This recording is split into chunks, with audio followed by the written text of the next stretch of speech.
What up, folks? I'm back once again doing another video game review, and this time I'm reviewing Ghostbusters, the video game that was made by Atari back in 2009. Now, this particular game was released for Xbox 360, PS3, PS2, the Nintendo Wii, and the Nintendo DS. But for the sake of this particular review, I'm just going to talk about the 360 version that's towards the end as far as rating it. Now,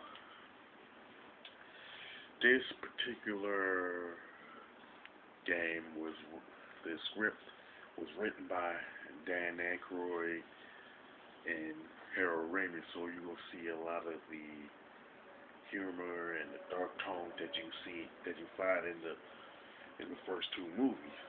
Now, the plot of the game is that the Ghostbusters has been contracted by the city to handle their business as far as busting ghosts are concerned, and the mayor is Mayor Jock Mulligan, and what the Ghostbusters did was hire a new recruit.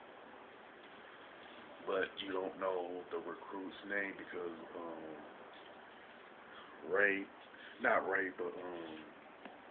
Peter said that he didn't want to get too attached.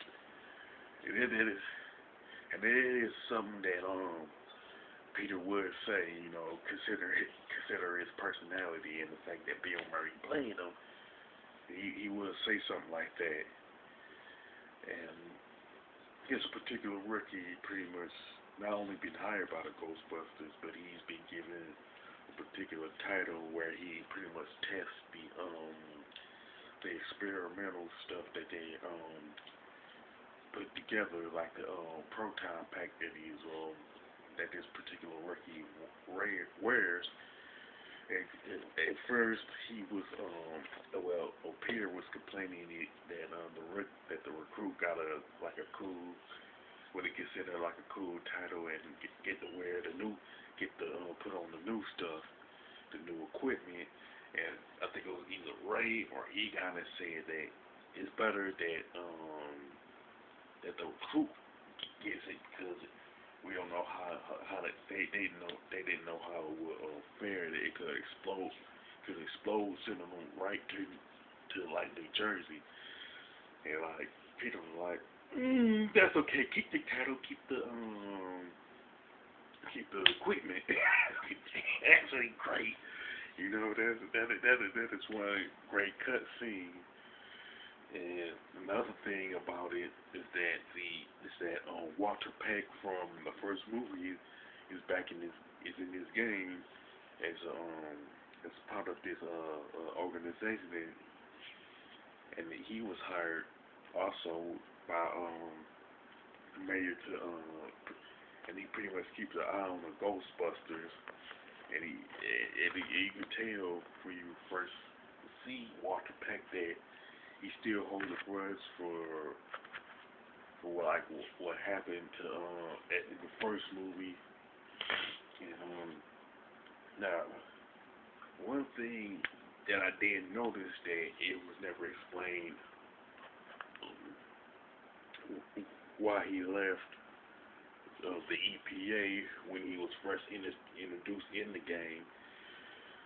But I can honestly say that the assumption would be that Walter Peck got fired from the EPA by the boss who was directly over him after the events of the first movie, because he pretty much shut down the Ghostbusters containment unit and pretty much lied on them to save his behind.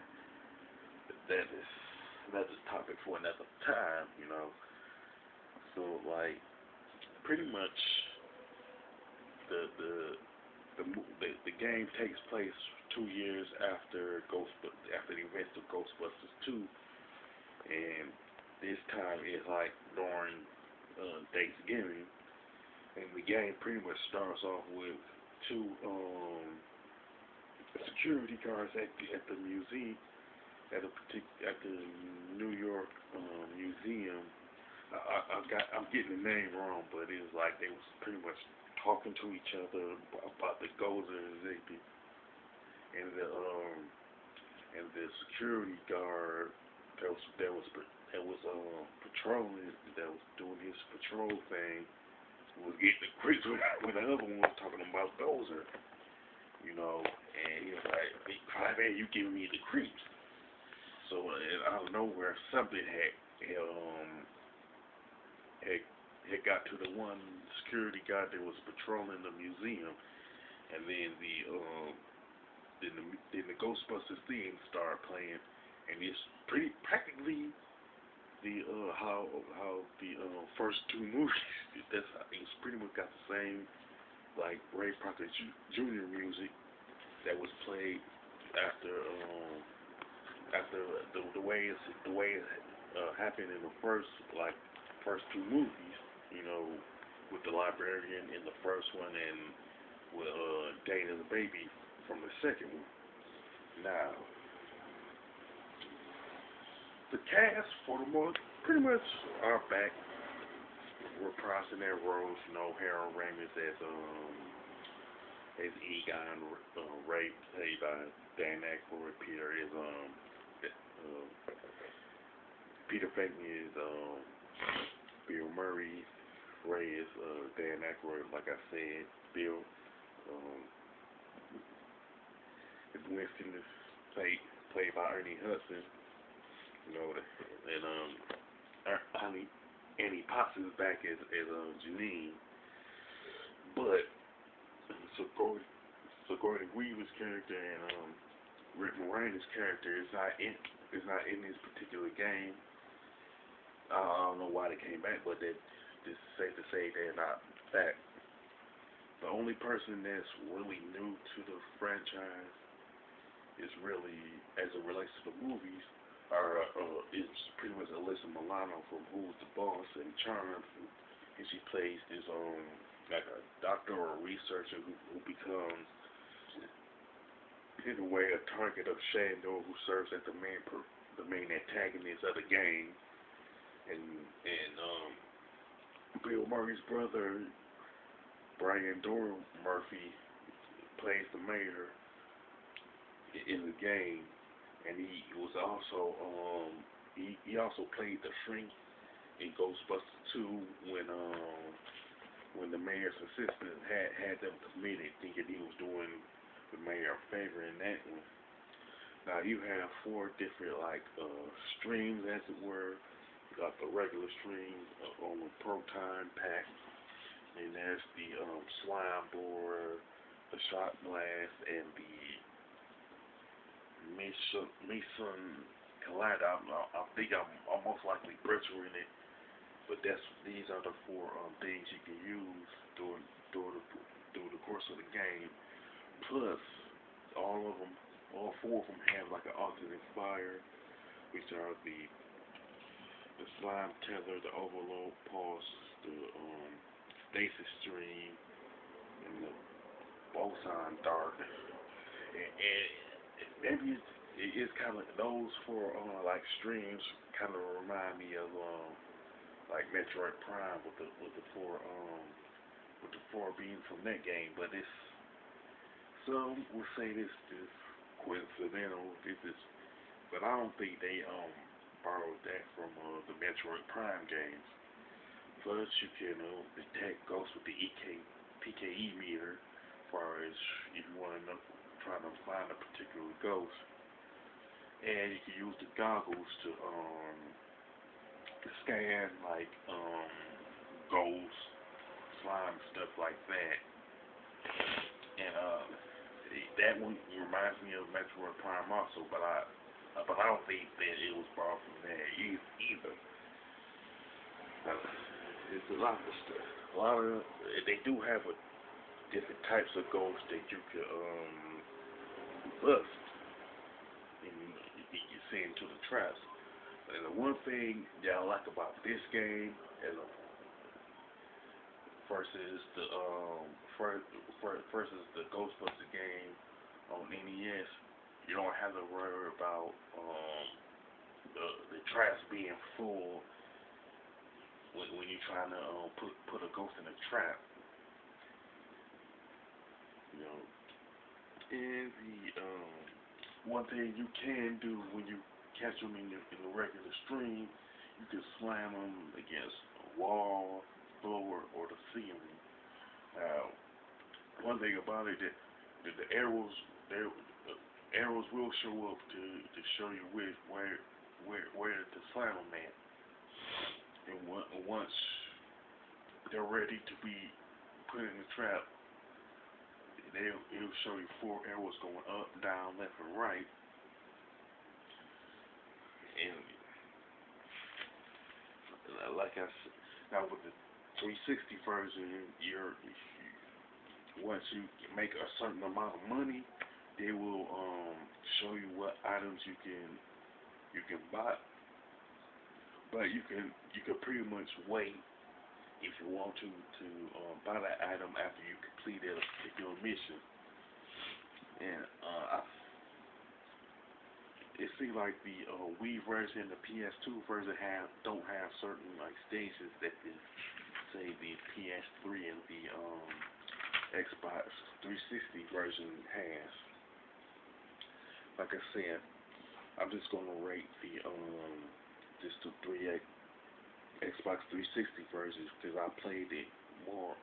Played that version more than say the PS2 version, and I never played the Wii version. But here it goes. The graphics and level designs are pretty good, and it's pretty much, and it's definitely better than certain games that's based off of a movie that were released prior to that, like say Scorpion King, Rise of the Acadian, for example. And the gameplay is good and all that. It's just that my only complaint that I have is the fact that the proton pack will overheat if you press the button too long, and it's like that with all of them. But I believe that the 360 version is the only one. It's the only version that allows you to buy an item to completely stop the overheating from happening again once you get them. And the soundtrack of the game is practically the soundtrack from the first Ghostbusters movie, which I find particularly great because they didn't make no type of changes to the to none of the music from that's a part of the soundtrack. It's pretty much the same. It seemed to me like they had the same group of musicians that did the soundtrack for the first movie. And another thing that I like about this game is the fact that the game is consistent with the first 2 movies in terms of the dark tone, the dialogue, and the situational dry humor. Only if that Turd Fest reboot done the same thing, you know what I'm saying? But that's another review for another time, you know. And the thing I like the best about this particular game is that the cutscenes is like pretty much watching the movies, and this is why I say it's pretty much pretty consistent with Ghostbusters and Ghostbusters 2. But like honestly, I prefer the Xbox 360 version, but it's worth playing on the other. It's worth playing the other versions too. I'm not gonna just straight blow like the Wii version on just because they don't have certain aspects, like certain stages that the 360 has. Regardless of which version you end up playing the game, because it is good. But as far as the 360 version is concerned, I would definitely give it a score. When I play the other versions, I will give them a score also. in the description section of the video. Now, with that being said, if you if you like this particular game, you can mention it in the comment section. You can also mention which version you like also in the comment section. If you like this video, don't forget to thumbs it up, and don't forget to subscribe. This is your boy Big Metroid Fan 12 signing off.